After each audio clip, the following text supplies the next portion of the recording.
This is a documentary about the difference between formal and informal English.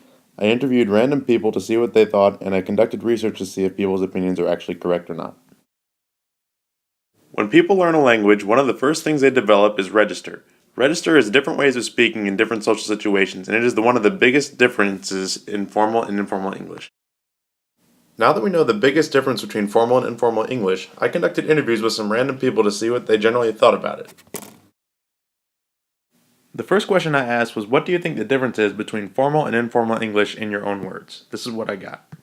Formal English is the English you use when you're like going out to like a wedding or a ball and you're all dressed up fancy. And like informal English is like what you use, everyday language. You're just going to work, going to school, playing sports. That's when you use your informal English. Eric is right. Formal English is only used in situations like papers and speeches, but when you're just hanging around friends or people that you already know, use informal language. The next question I asked was, do you think that there is a standard American English that all of us speak and use in everyday life? This is what I got. Answer is yes, there's an standard American English, but you can't speak it because, honestly, when you're writing in standard American English. But you don't go into an argument and say, well, therefore my argument is this, and in conclusion, you don't lead into a paragraph, you just say what you're thinking. That is absolutely right. The way he explained is a description of standard American English in terms of register, whether he knew it or not. He said when you speak, your vocabulary is more basic than it would be in writing, which is exactly what register is. The next interview I conducted was, do you change the way you speak in different social situations? And this is what John had to say. I would say I definitely change the way I speak in different situations.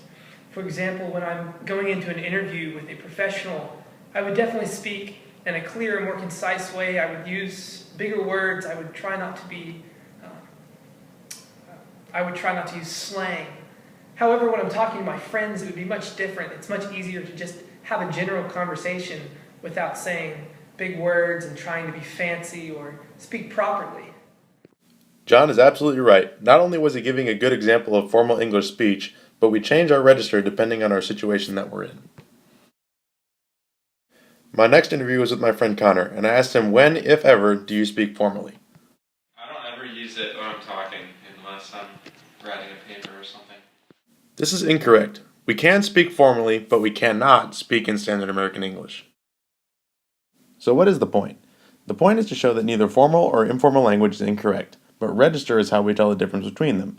We also learned that standard American English, also known as formal language, is accentless, so it cannot be spoken, but it can be written, if you use the right grammar rules associated with it. Hopefully this sheds some light on the difference between formal and informal language for you. Thanks for watching.